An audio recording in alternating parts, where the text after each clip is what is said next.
Just because somebody starts with you does not mean that they're going to finish with you. And a lot of times, I know I'm guilty of this myself. I promise you, I'm not just pointing fingers at you, but a lot of times we hold on to people, we hold on to relationships, not because they're healthy, not because they're good for us, but because we have so much time invested and we're scared of the gap that it's going to leave in our life if we get rid of that person. But I want to tell you that holding on to the wrong people can keep you from the right future. That's why it's very important that we have the mind of Christ and that we keep God first in our mind, and just every day we're asking God to place the right people in our life and place divine connections in our life. That's something that I pray for. That's something I want to encourage you to pray for, because all it takes is for one person to ruin your future.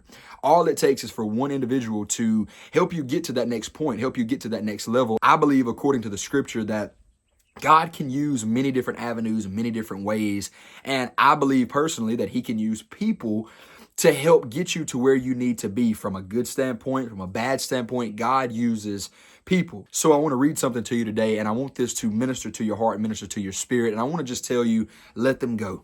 Let them go. It's okay. You just focus on God. You focus on the call that God has for your life and what he has called you to do. It doesn't matter who agrees with it. If you're lining up with scripture, you're lining up with the word of God. It does not matter who tries to come against that. You keep Jesus first, and you watch how God will begin to open so many doors in your life and to do what he has called you to do according to his will. I actually had a friend in my life. We were really close. We'd done everything together. And I thought that that person was going to remain in my life until the very end. I really did. And we done absolutely everything you can imagine. We were thick as thieves, as the saying goes. But it become clear over time that we was walking in two different directions. And the Bible says, how can two walk together unless they agree? And that doesn't mean that we're not still brothers in Christ. That doesn't mean that I don't still pray for them. I don't still have love for them. But at the end of the day, we were going in two different directions, and it was clear that we just had to separate. We had to let each other go. And I want to read Isaiah chapter 43 and verse 18 to you. The Bible says, remember ye not the former things, neither consider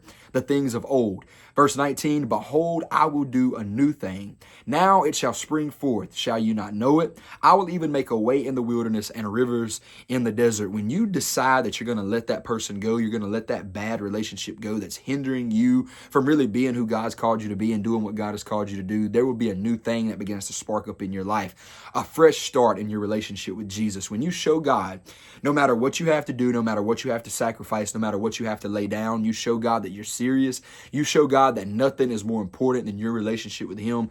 Things will begin to spring up. Things will begin to spark up. Things will begin to change.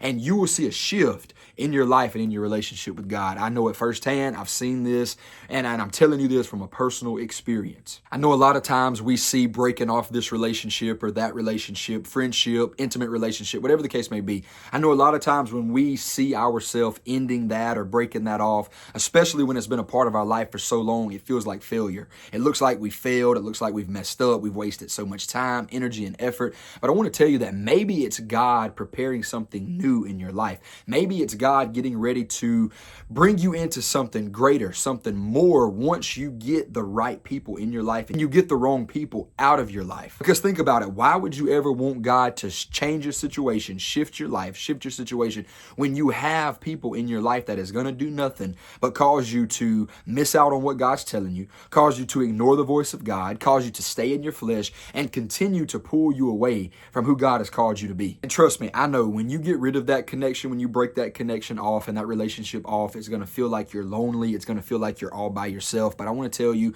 you're not a failure. You're not alone. You are just being strengthened. God is just making you. He is molding you. He is shaping you into who he would have you to be. So trust the process.